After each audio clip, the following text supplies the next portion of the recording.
All right, Greg, it's a little ironic this week. If the Cowboys go on the road and handle business where they've struggled, then they don't have to worry about playing on the road for a little while. But with the issues that they had in Buffalo and Miami, and look, I know the Commanders are wrapping up a lost season, but can you take any confidence out of a road performance to wrap things up? Yeah, I mean, think a couple weeks ago when we walked out of the stadium up in Buffalo after the Cowboys got beat pretty good by the Bills, it seemed almost inevitable that their journey in the playoffs was going to be a road journey. And obviously the big storyline all season long has been what you just said. They haven't been great on the road. They've been fantastic at home. Um, but as we know in the NFL, how fast things can change. Philly obviously is kind of struggling to find their way to close out the regular season, and Dallas had the big kind of controversial yet big win last week against Detroit, and now here they are, a road division game against a struggling Washington team, and they get to host at least two playoff games. The only team they'd have to go on the road for would be San Francisco. So if you're Dallas, you're feeling pretty good considering the roller coaster ups and downs you've had at times throughout the course of the season. But that's where the NFL is made. The teams that weather those down moments and come out the other end are the ones that usually go into the playoffs with the best. Last year in Week 18, we saw Washington in a lost season with nothing to play for beat Dallas. We called that game, Sam Howell's first start, and he looked excellent. So Dallas for sure this year, even though they have more riding on the game because they want to lock up that division and 2 seed. You just don't want to go into the playoffs with a loss.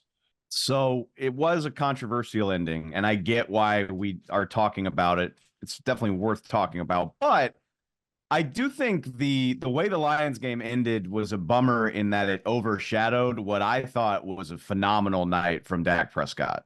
Just to play the way that he did and with no semblance of a running game, I thought it was one of his more impressive nights of the season. You've watched Dak as much as anybody this season with the amount of Cowboys games that y'all have called. Just what's your impression of the way he's played and what's working for him this year? Yeah, I mean, it's clear he's playing the best ball of his entire career, which is saying a lot. I mean, the notion that like Dak Prescott all of a sudden has played really well, I think is kind of a false narrative. I think Dak has played at an all-pro level countless times throughout his career. And I know last year was a so quote unquote down year because of the picks, because it kind of led to them letting Kellen Moore leave. And anytime a coordinator leaves, obviously the blame goes on the quarterback. So I think a lot of that turnover, especially offensively there for Dallas with Mike McCarthy taking over, people took as a knock on Dak. And again, the turnovers were an issue and the inopportune times that they came. But this year, the vision of Mike McCarthy's offseason change, taking over play calling, we've said this countless times on the 100 games we've called for Dallas, like this is the vision come to life. And this is exactly what they wanted. He's attacking downfield. He's very explosive in the passing game. You mentioned the run game has been really not as big of a factor as it's been in years past. They're throwing the ball more now than they ever have. He's doing a much better job protecting the ball the whole course of the season. And obviously, CeeDee Lamb, he is turned into arguably one of the best receivers in the league. So the offense is definitely running through Dak. I don't know if that's what everyone anticipated when McCarthy took over, yet here they are. And yeah, I agree. I thought last week he played as well as any quarterback. I mean, if you take out that Buffalo game, which was just a bad game for the entire offense, I think Dak is right there with Lamar Jackson as MVP with the Brock Purdy's.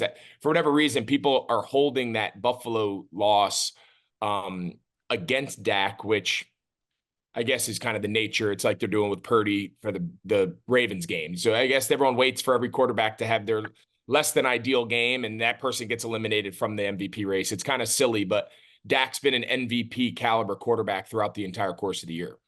I'm glad you said that because yeah, I mean his resume stacks up with anybody. You could argue it's better than anybody in the league, but I'd say his two worst games, San Francisco and Buffalo. I mean, he does play quarterback for the Cowboys. They came on this, crazy huge stage where as many people are watching as watch all season. And yeah, maybe if he played for any other team, maybe that performance gets buried in an early game and people aren't so quick to hold it against him. But that does seem like the type of thing that happens in December of a season, right? Yeah, and everyone's looking for those MVP moments, right? Which Dak kind of had against the Dolphins, right? We called that game too on Christmas Eve.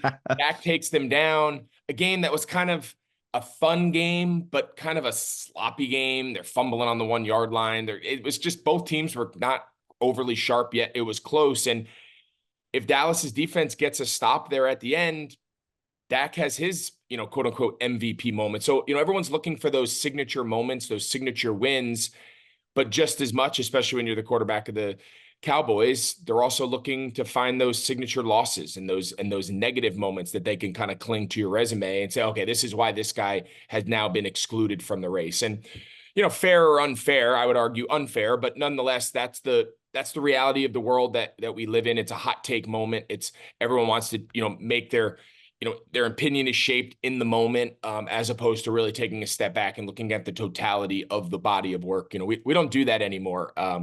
We try to on air, we try to bring that perspective to the broadcast, but that is not how fans and a lot of the media reacts nowadays. And that's just the nature of the world we live in.